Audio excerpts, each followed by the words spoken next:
Welcome to SuperTalk, the podcast that scratches your superhero itch. Just two suburban dads nerding out over superhero stuff on the small screen and the big. Buckle up, people. Enjoy the ride.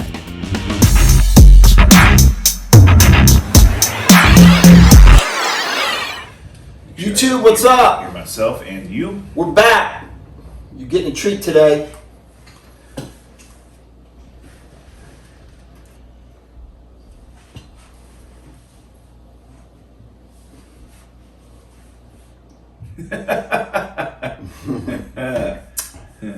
Little cerveza.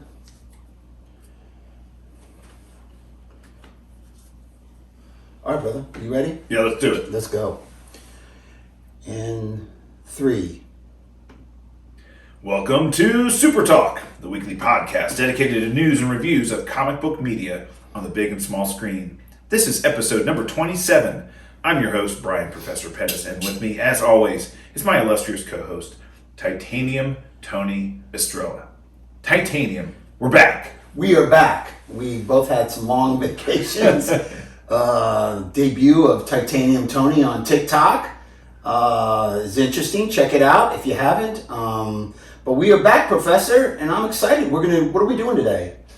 Yeah, it was a few days where we missed last weekend. You know, Titanium was on a family vacation, and then as he came home, I kind of left, and we were both in places with really crappy internet, and didn't want to risk the quality of the show for the sake of doing a show. So we said, hey, let's double up when we get back. And I just got back last night, so we're doubling up today. Doubling up, we're going to do episode 4 and 5 of Loki. We're going to do a double review episode for you guys today. Yes. And oh, by the way, a special treat. You're going to get 2 episodes from the Super Talk crew this week.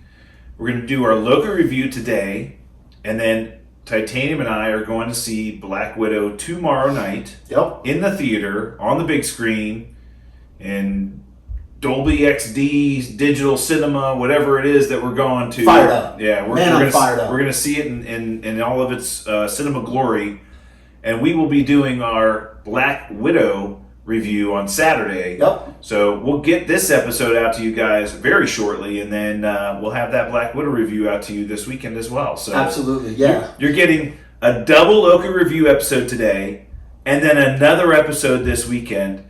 So we're trying to make it up to our audience. So Thank you for being patient with us. Smoke show's on the big screen tomorrow night. I can't wait. Some big time smoke shows Yes, on the sir. big screen tomorrow. Yeah. All right. Well, before we get started, we always want to thank our sponsor, Studio G Studios, home of the man band Corn on the Cob. Please visit their website and their YouTube page. Give them a like, give them a follow, do some support for them because they continue to support us.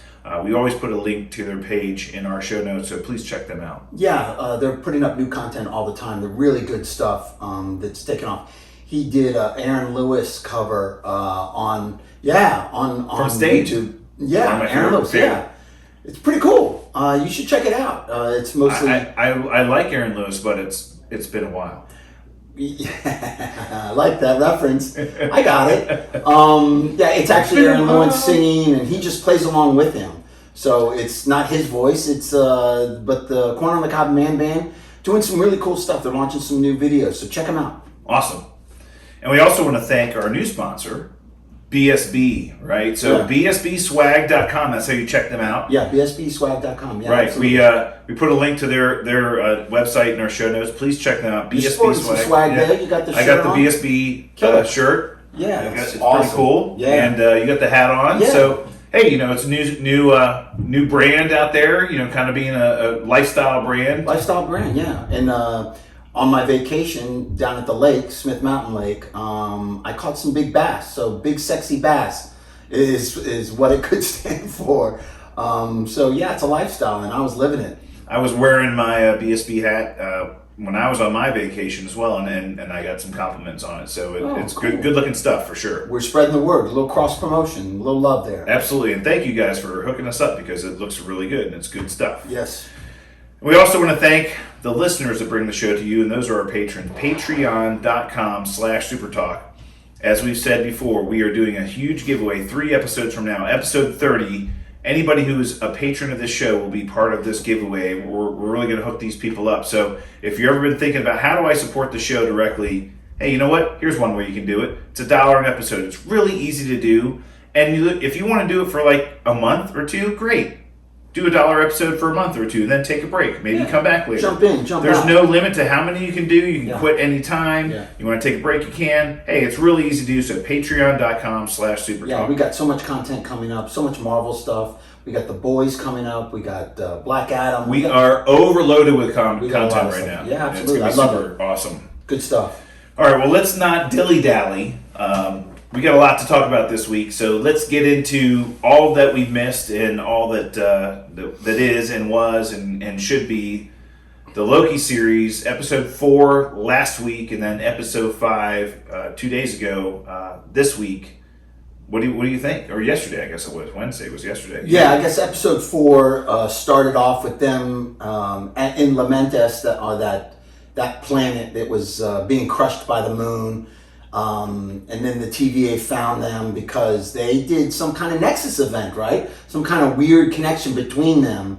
And I think they were falling for each other, which is kind of weird, but kind of typical for Loki to fall in love with himself. I mean, right? Yeah. Well, what I found interesting about that entire thing is that the reason why Sylvie was able to hide out in these disasters was because it was world ending, everything was dying, and so the TVA didn't pay attention to it.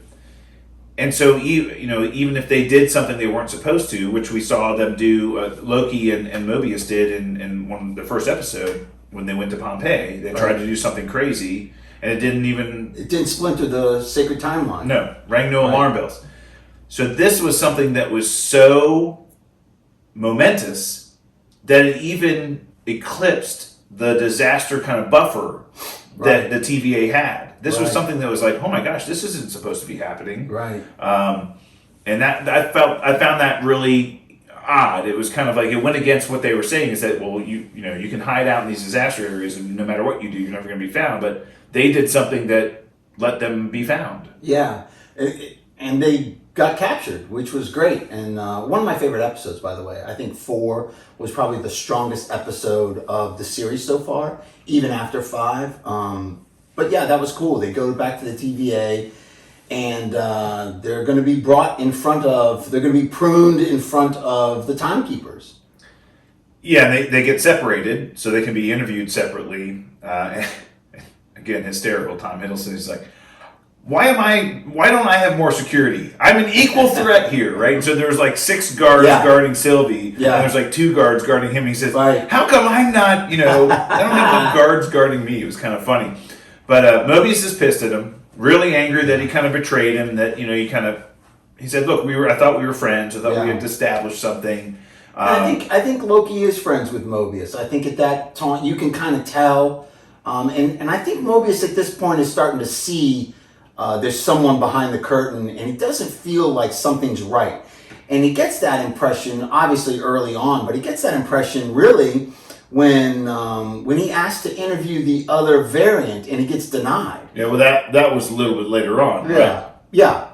We got, I think, one of the cool things, one of the first things we saw in this episode was a little surprise cameo. Mobius he was pissed at Loki, he put him into a what do you call it, a time loop. It's kind of like the way they put people in prison, right? I'm going to put you in a loop, and you're going to have to relive this moment for however long I think you should. Right. And it was like a repeat.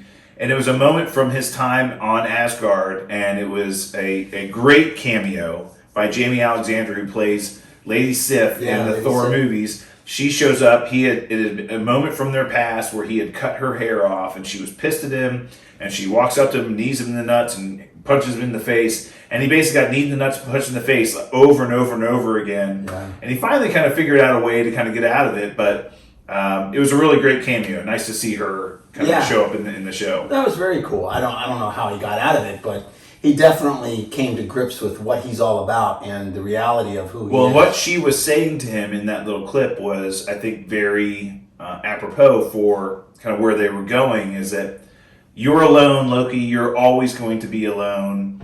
and this is something that even flowed into episode 5, is that his biggest fear, the reason he has been or is the way he is he's afraid of being alone. And, Sif says to him, you're destined to be alone. You're always going to be alone. And I think that's what that massive Nexus event was that him and Sylvie causes. And maybe they're kindred spirits. They don't have to be alone anymore. Right. They have each other, finally. Yeah, that's a great theory. Yeah, absolutely. I'm down with that. Yeah. Good episode. But you mentioned that Mobius goes and I guess confronts Judge Renslayer and says, hey, we caught him. We finally got him. I want to go interview C20. Because C20, when we caught her, she had a lot to say. I think she knows what's going on. And Renslayer's like, no, you can't do that. She's dead. She's dead. And Mine was scrambled. He's like, what do you mean she's dead? She seemed fine when I picked her up. No. She came back and she was her mind was scrambled, yeah. And they had to prune her. Yeah. But he's not believing it. No, not for one bit. And I think that starts him down the path of what's really going on here. And when he leaves her office, he steals her temp pad, he leaves her office, and he runs into B-15, and she says, what's going on? Tell me what's happening with the prisoners and everything else, and what did Loki tell you? And he said the TVA's lying to me. And she kind of looks at him like, I believe it. Yeah. And you can see that she could start believing that now, too. Because she was enchanted, and she saw that she had a life. She had memories. I was happy. Yes. And we saw that at the end of, I guess, a clip in episode 4 of her taking Sylvie into the Roxxon disaster and having a conversation. What did you do to me? Right. And I didn't create any memories. These were yours. And she said, I seemed happy. And she said, you were. Yeah. And so at that point in time, I think she decided that she was going to help them somehow. And justified that they were variants at some point. And the TVA has been lying to them. And Loki said that to variants. Yeah. You're all variants. You weren't created by the TVA. You're all variants.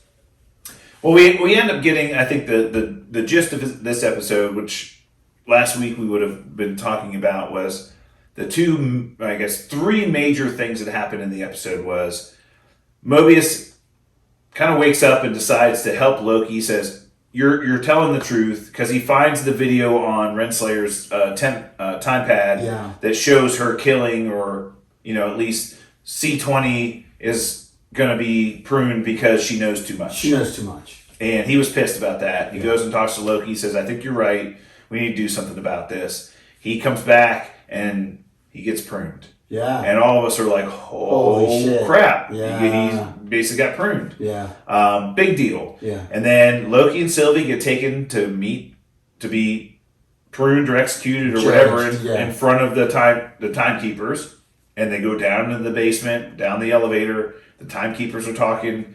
And B-15 shows up, causes a distraction. Yeah. They're able to fight off all the guards. Unlocks their control collars. Right. They're able to fight off all the guards that are down there. And Sylvie eventually throws her sword at one of the timekeepers. Cuts its head off. Head comes flying down the stairwell, and it's an android.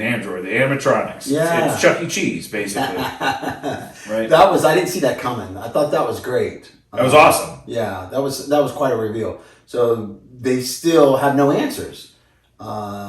Still, who's pulling the strings? Who's the big wizard behind the curtains pulling all the strings? But what a great episode. But then what happened is Renslayer stands up and prunes Loki.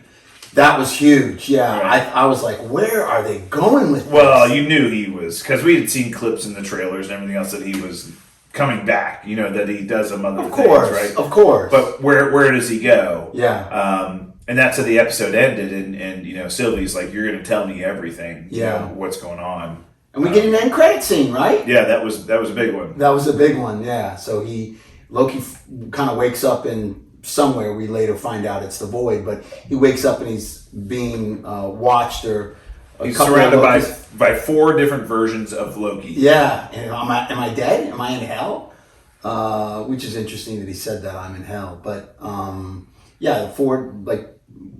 different. Yeah, I guess 4 different Lokis. I was going to say 3, but. The Gator Loki is Loki Gator is Loki Gator is my favorite. Yeah. Kid Loki, the classic Loki, and then boastful Loki, right? Right.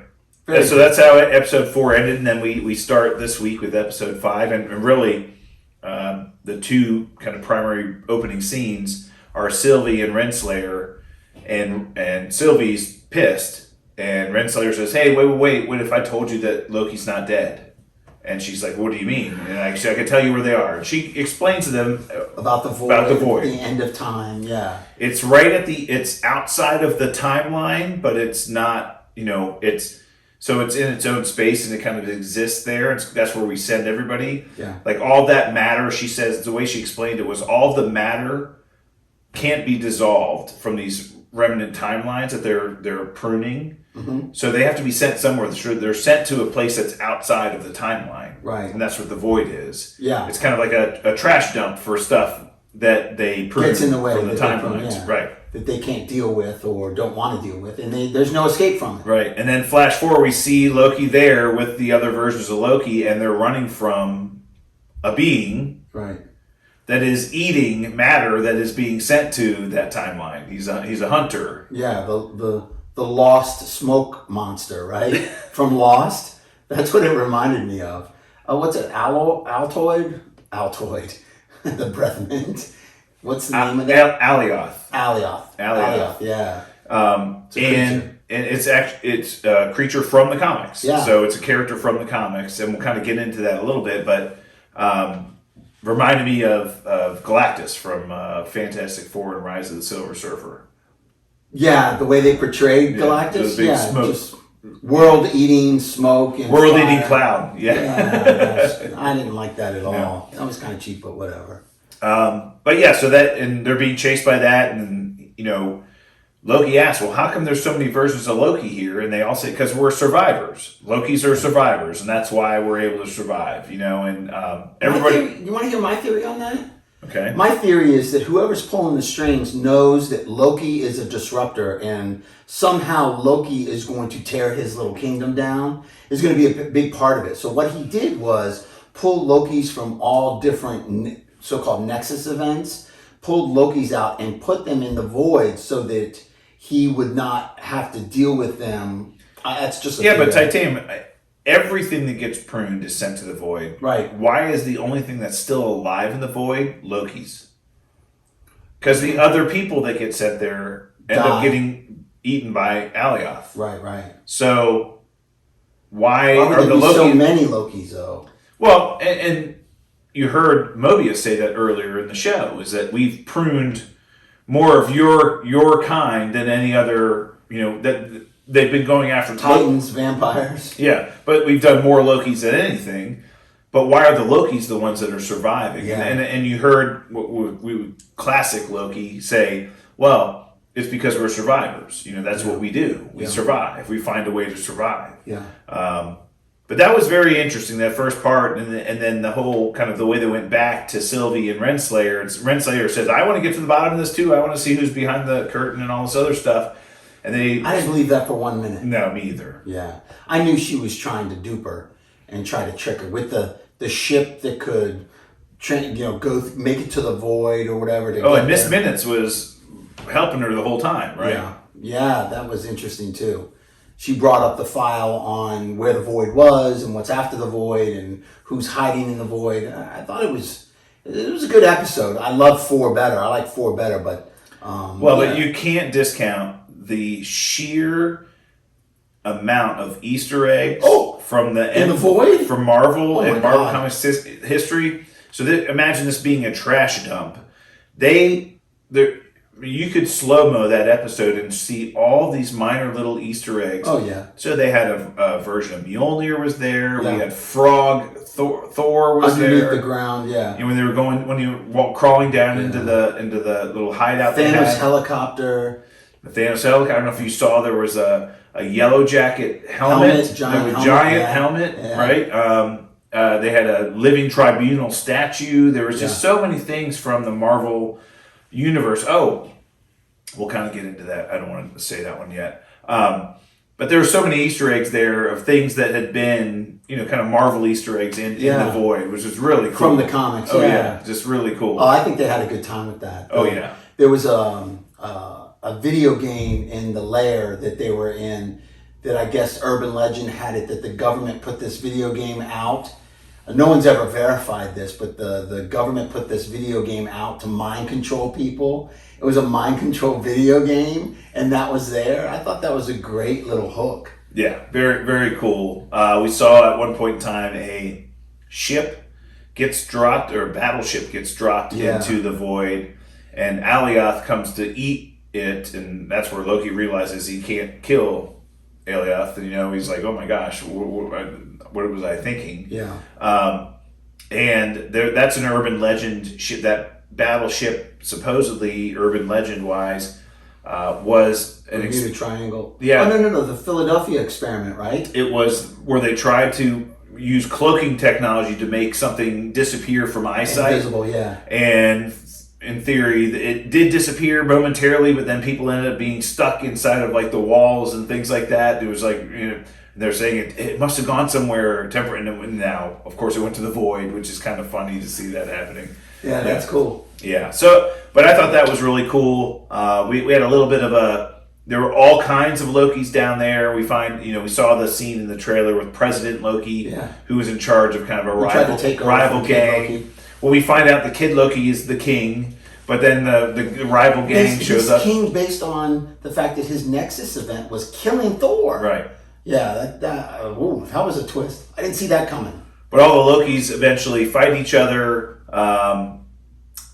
Alligator Loki Gator bites the hand off of President Loki. Oh, it was so funny. It was a great little scene. But we find that boastful Loki had betrayed them and everything else. But we find the main Lokis, the classic Loki, our Loki, Kid Loki, Alligator Loki, all find Mobius and Sylvie eventually, and Loki reveals that his plan was to kill Alioth. He thinks, well, if it's a beast, I can kill it. We'll figure out some way to do that. Yeah. That's where they saw the battleship, and they're like, yeah, that's not happening. But Sylvie says, like, I can enchant it. Right. And Loki's like, you're crazy. He says, no, I can do it. Because she when she first got there, she kind of touched it, and she saw something. And she touched one of its tentacles and was able to kind of tentacles. Get a little view into its mind of a memory or something. And so that was her plan. But we got some interesting stories there from like classic Loki of like why each one of these different Lokis were there and what their like I said, Kid Loki's Nexus event was killing Thor. Yeah. Boastful Loki, claimed that he defeated Captain America and Iron Man and got all 6 Infinity Gems, and they were like laughing at him like, come on, dude, whatever. Yeah. And classic Loki, I think this was very telling, said the moment that our Loki died with Thanos, he said, I got to that moment and I conjured such a believable apparition, so an illusion of myself, that it even fooled the Mad Titan. So he still killed Loki, but it was an illusion that he killed. And then he said he floated off in space as a piece of space debris, ended up on some remote, desolate planet and living as a hermit for years. Until he got lonely. And then the minute he wanted to get off and get back to the real world, I think he said he wanted to see Thor. Yeah, missed his brother. Right. Missed his brother. But the minute he tried to leave, the TVA came and picked him up. And that was an interesting story.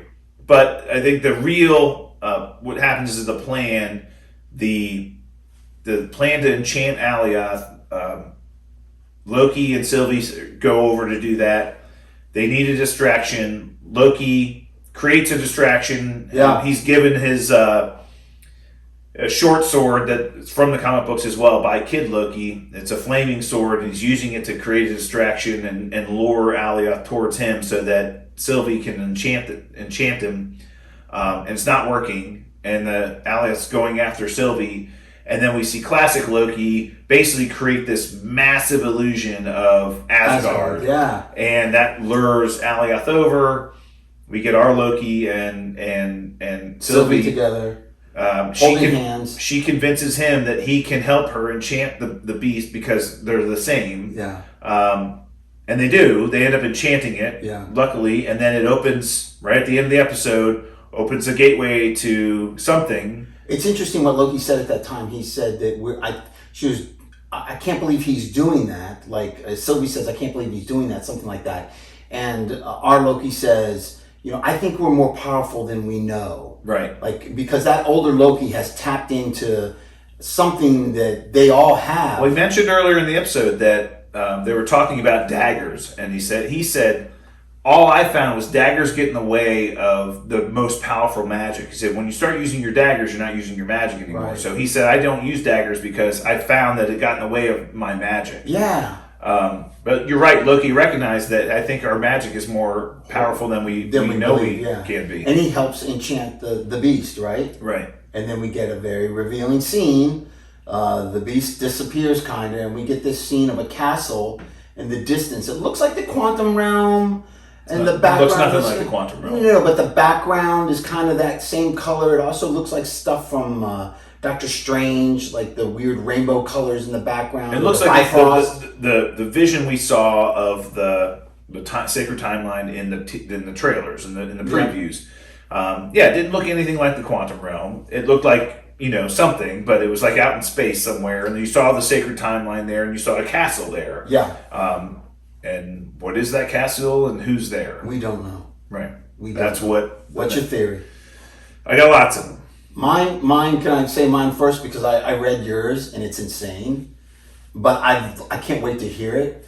I still think I'm still on board with Kang. I don't think Doctor Doom. I don't think it's Doctor Doom's castle, people. I don't think that it's not Doctor Doom's castle. It's too soon. They've already cast Kang with Jonathan. What's his name? Jonathan Walters? Jonathan Majors. Jonathan Majors. They've already cast Kang. I think it's Kang. I think it's him in the castle. All right. Very interesting. Go. So I have to explain. This is something I came up with last week that I didn't get to talk to you about, but then I'm still carrying it. Take out through your pens this week. and pencils, people. The professor's dropping knowledge. I've got two. The problem is we're now stuck in the middle of two different running theories that we got from two of the previous Disney Plus shows. Okay. So the first thing I'm going to explain is the Mephisto Paradox. Oh. And what this is son of a bitch. Comes from... You did not just bring up Mephisto. Well, this comes from WandaVision. And I labeled it the Mephisto Paradox because it means if all of the evidence is pointing you towards a logical conclusion, Marvel will screw with you so much and point you somewhere completely different. And that's what we got with WandaVision. That's correct. There was every piece of evidence in that show Mephisto that made us believe that Mephisto... Or Nightmare. But primarily Mephisto... Agree. ...was going to be in that show. Yes. You don't cast Agatha Harkness in the show and her ties and links to Mephisto. The right-hand girl of Mephisto. With her...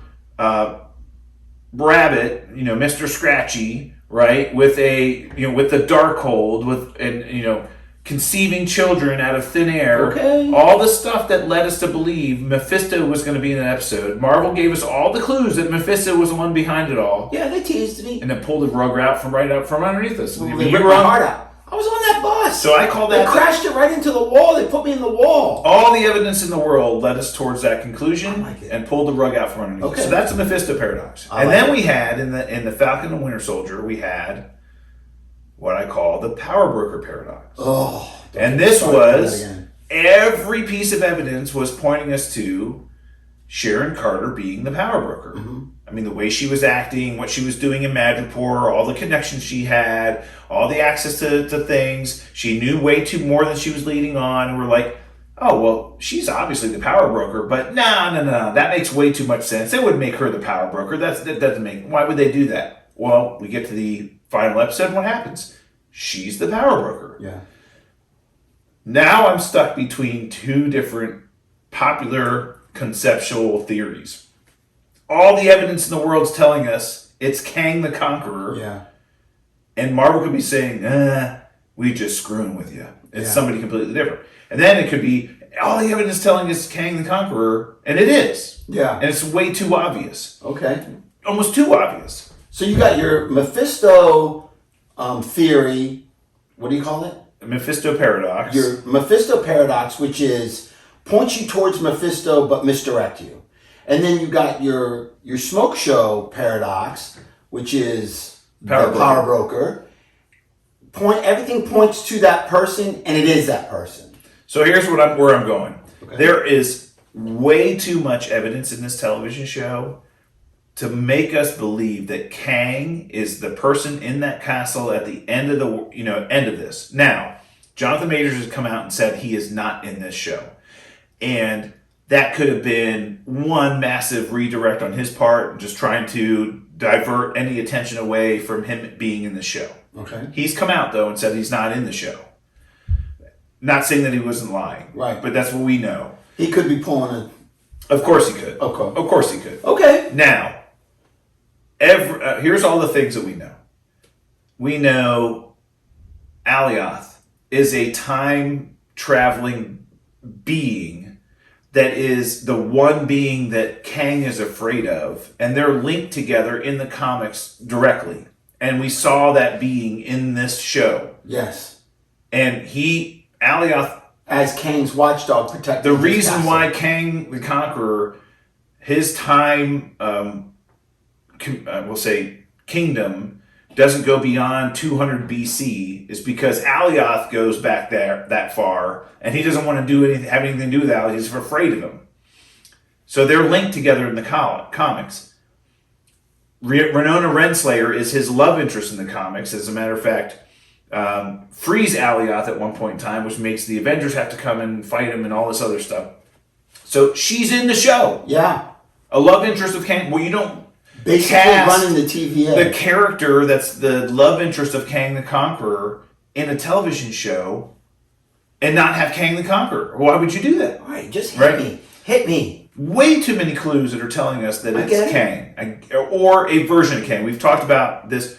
The other Easter egg we had in this episode, the Avengers Tower did not have the Avengers symbol on it. No. It had Qeng. Yeah. Kang. Yeah. Which is the name of the company that was started by Nathaniel Richards, who ends up becoming Kang the Conqueror. Yep. There's all the evidence in the world that's telling us it's Kang, and I don't trust it. I don't trust it. So I have two of the most popular theories out there, which I do believe are going to be the end story here. First one, it's Kang. And they've been screwing with us. They've been giving us every piece of evidence, and it's like, it's got to be him. Yeah. They're introducing him as the next big bad. This is the show they're using to introduce him. He's going to be in Ant-Man and the Wasp: Quantumania. He's going to be the next big bag for maybe Marvel Phase 4, all the way through.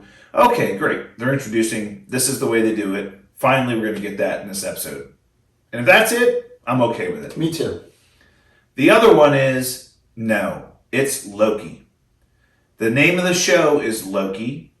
The reason why there's all these Lokis out there, the reason why Lokis are the ones that are being captured so much, and the ones that are being pruned so often, the ones that are hunted by the TVA is because the person running all this is Loki. And I believe we got the clues that told us it was Loki this episode. When old man Loki, or classic Loki, the guy with the big horns in this episode, said, I stayed alive by creating a solution. I was able to float away as space debris and ended up on this remote, desolate planet in space. Guess where that was? That planet we saw through the haze. And he was stuck on that little castle at the end of time for a long time. Okay. And he decided, I wanted to leave finally. I was lonely. I was bored. And he basically established the TVA, created all this. He was running everything from there. Said, I got bored. I want to leave. That's when the TVA came in and found me, and they pruned me. And I think Renona Renslayer is going to go to that castle this next episode and prune classic Loki, who's running this whole thing, sending him to the void and creating this loop that he's always going to be in. Huh. So if that happens, that the classic Loki we saw last episode is the person in that castle, I'll be disappointed. I'm like, come on. It's okay. I mean, you redirecting us, telling us it's Kang this whole time, and now it's just Loki was pulling all the strings. It doesn't move Phase 4 forward, though. That's what I don't understand. Yeah, exactly. It doesn't move the story. And we know that this show has another season coming. So how are they doing that? Why and how are they doing that? And also, why would they have so much built on the multiverse if this doesn't launch the multiverse with a Kang-like character? So, wow. All right, now. Wow. I'm going to give you if I didn't firmly believe it's one of those two things, which I do think. It's either Kang or Loki. I think it should be Kang, and I think hopefully they're trying to introduce him in the MCU. But my heart tells me they're screwing with us, and they're just going to make it another version of Loki is the one who's running the TVA or has run it. Dude, if we get another Ralph Boner, I'm not going to be happy. All right, but let me give you a new one. Okay. So I'm flying home yesterday, and I decide to watch Thor Ragnarok. Hadn't watched it in a while. I was like, I love this movie. It's great. I want to watch it again. Okay. And as I'm watching it, I'm thinking, there's a few things they say in that movie that made me think, hang on a second. So if you remember, Thor shows up on Ragnarok, on Sakaar. Yeah. And he gets there, and he's in this chair, and he's going to get his hair cut, and he's going to become fight the champion or whatever. Yeah. And he sees his brother. Yeah. Loki's there. Yeah. Loki's like, oh yeah, I've been here for weeks. And he's like, how did you get here weeks ago? And the Grandmaster says, well, time passes differently here on Sakaar. He said, if it weren't for this planet, I'd be an old man by now. Okay. So wait a minute, time passes differently on Sakaar, huh? And who was running Sakaar? The Grandmaster. Who would really like to get back at Loki for all the things that he did to him in that movie? The Grandmaster. Yeah.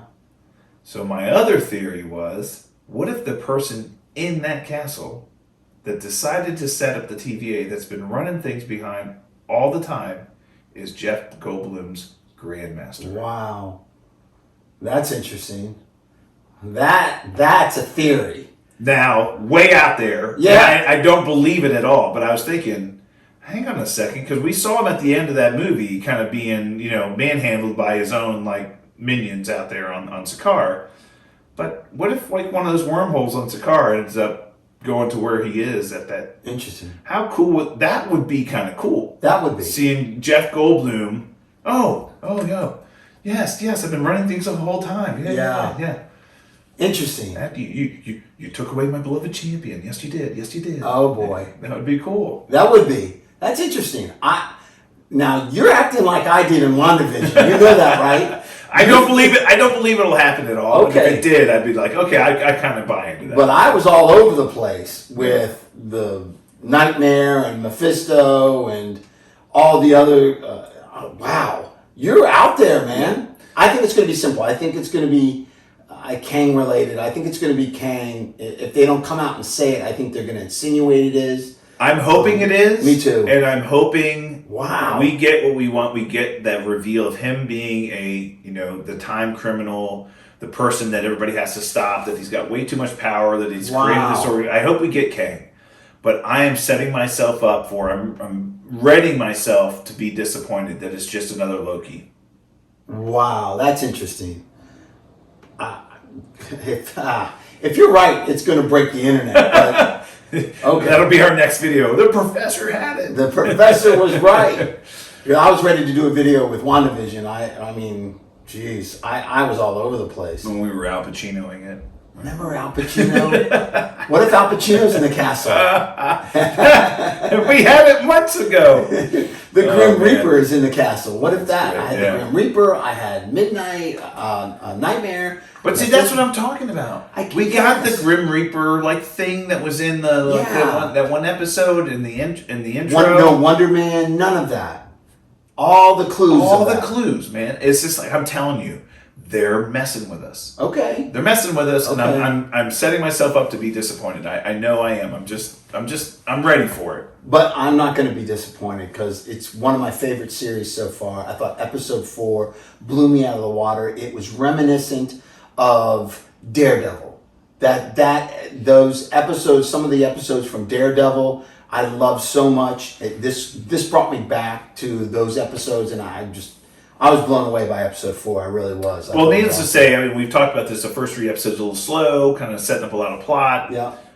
These last 2 have been great. Yeah. Really moved it forward. And again, we only have 1 more, so they have to close this off. I think it's going to be.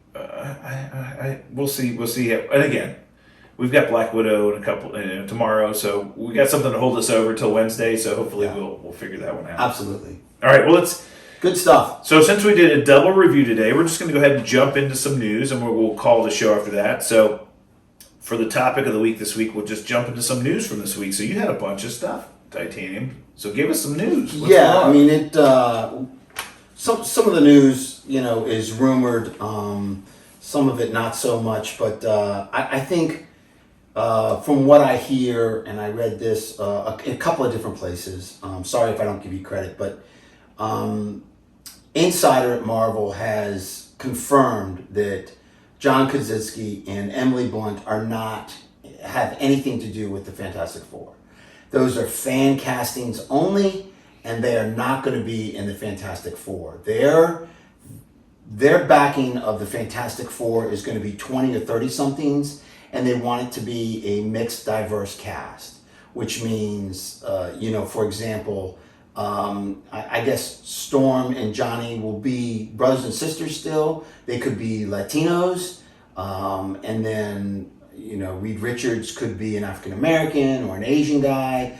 I think they want to keep the cast very diverse, and that's what they're saying. They don't know. They haven't cast those parts yet, but they're definitely going to be in their 20s and 30s because they want them to have a longevity for movies in the future. So that's what So this is a hidden insider that believes that John Krasinski and Emily Blunt have zero ability to be in that movie, and then they're going to have some young cast of some of what they tried to do at Fox, have a new young cast of characters there. And what a disaster that was. And they diversified it. They did. I think, but what this insider said is we're not going to diversify the brother and sister team. They're going to be the same ethnicity. But the other ones are up in the air. So I think that's cool. I think it'll be interesting. Little bummed out that it's been, an insider said that.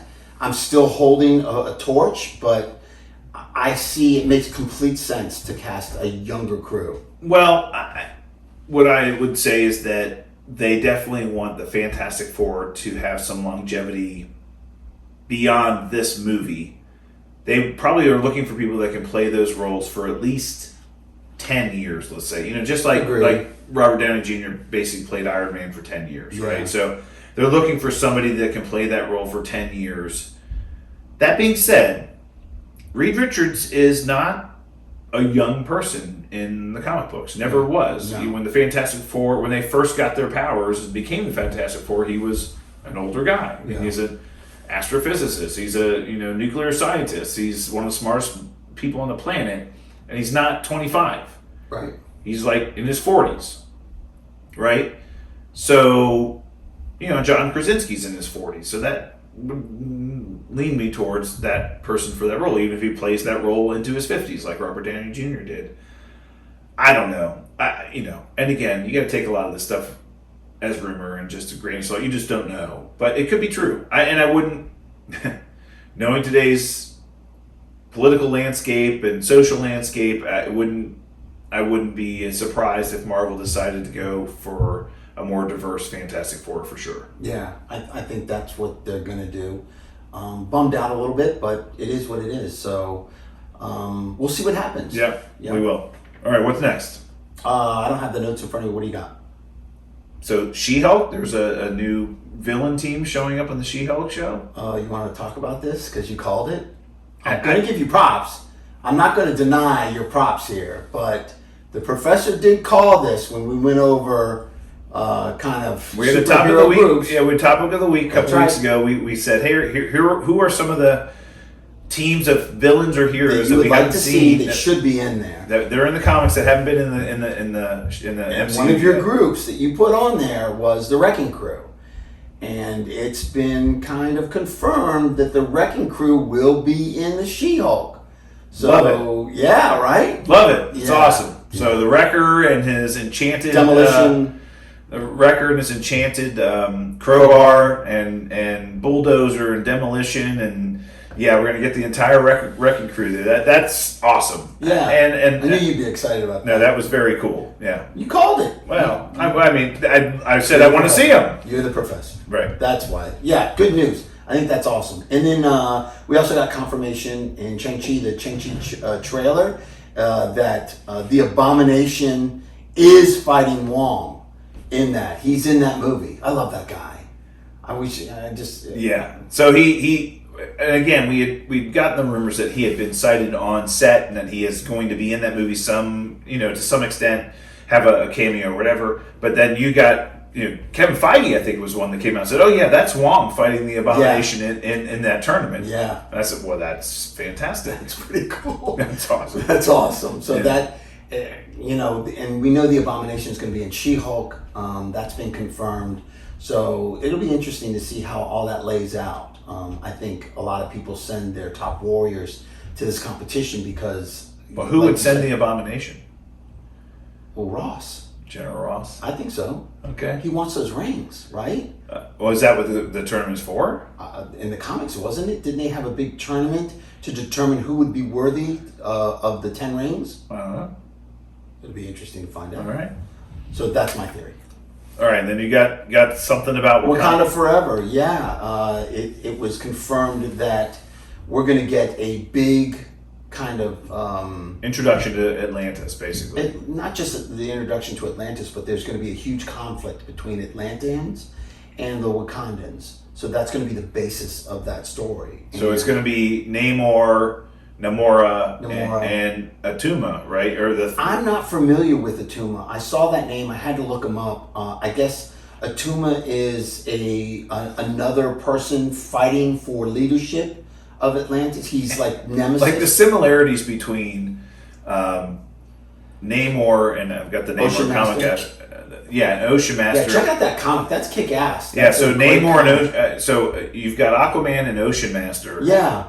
And Namor and Atuma, their relationships are virtually identical. Are they? Yeah, Okay, they're very that's similar. cool. So, and I, Namor's been around a lot longer than Aquaman has. Oh. So I think Namor was The Submariner was in the 40s. Yeah. Yeah. So whether I would argue Aquaman's way more popular than Namor ever was, but. There's a lot of similarities in their backstory. Namor being, part human and part Atlantean, and all these, and part mutant. And it's craziness, but right. Yeah, that's great. I mean, I really think introducing Namor and Atlantis, and that whole bringing in Namor as a I don't know, an anti-hero or whatever, creating a conflict with Wakanda. That's great. His human father trying to steal or find vibranium or something, and who knows? That's bad blood. I think it's going to be cool, but that's a big part of it. Yeah, I didn't know who that Namora. Who's that? That's his daughter. cousin? No, his daughter. His daughter. Oh, interesting. Yeah, Namor's daughter. Oh, cool. Yeah. I haven't heard any. She's got some powers as well. Yeah, she ends up being on. What superhero team was it? It was. See if I can pull it. She gets out of the water, huh? Yeah. Nice. Yeah, she can. Yeah, she's one of those people that can survive on land as well. I can't remember the name of the team, but she was on a superhero team. I'll try to think of it. Yeah. His daughter, huh? Yeah. His daughter, younger daughter, maybe like a teenager. Teenager. Yeah. Yeah. See where I'm going with that? Yeah. Young Avengers. She'd be a part of the Young Avengers. Potentially, yeah. Nice. Yeah, absolutely. We'll see. Very cool. All right, and you said we have a question this week, right? We do have a question. Also I heard. Let's save that one for Saturday. You got it. Okay, we can do that. Okay. You said that bit of news. Yeah, I do have a question of the week. From Ryan Cognetta, young Ryan Cognetta. His question is, who would win a fight between Superman and Wanda, the Scarlet Witch? Ooh. I told you it was a kid question, a great question. Well, so thank you, Ryan, so much for the question. We appreciate it, brother. Thank you, brother. Superman's only weakness, he has two major weaknesses. Superman's primary weakness is, kryptonium. Kryptonite. That's his, kind of zaps or takes away his powers. Second weakness is smoke shows. That could be That's it. right. Am I right? Third weakness. But his primary weakness is magic. He has no defense against magic. He can be enchanted, yeah. He can be mind controlled, he can be enchanted, he can be put to sleep, he can be turned into a chicken, he could be whatever, right? That'd be interesting. And that's one of the reasons why Black Adam has been often able to fight him to a stalemate, is because one of Superman's primary weaknesses is magic. So he can use magic against Superman while he can withstand some of the physical punishment that anybody can hand out, and he can give his own as well. Magic is one of his weaknesses, and so I don't think Wanda would want to get too close to Superman, but if she could stay away and use some of her pretty powerful magic, she could easily beat Superman without question. There you go, Ryan. Yeah. Scarlet Witch wins. There you go. I put my money on the Scarlet Witch too. Well, again, Superman have to act quick, because the minute that she did something, he'd have to be super fast to get, prevent her from doing anything because magic is one of his weaknesses for sure. Right. Yeah. Very good. All right. I hear the bell, Professor. Let's wrap this up. All right, let's do it. Well, that's it for us this week. We'll be back next week. As a matter of fact, we'll be back in a couple days. Yes, back in the saddle, baby. More Super Talk. That's right. More Super Talk. So to get with us, get in touch with us on social media, hit us up via email, supertalkpodcast@outlook.com, or @supertalkpod on Twitter. Until then, stay super, everyone. And we're out. Yes. Perfect. Thank you. You too. Please Hulk smash the subscribe button. Oh, it's perfect. Great. Good stuff.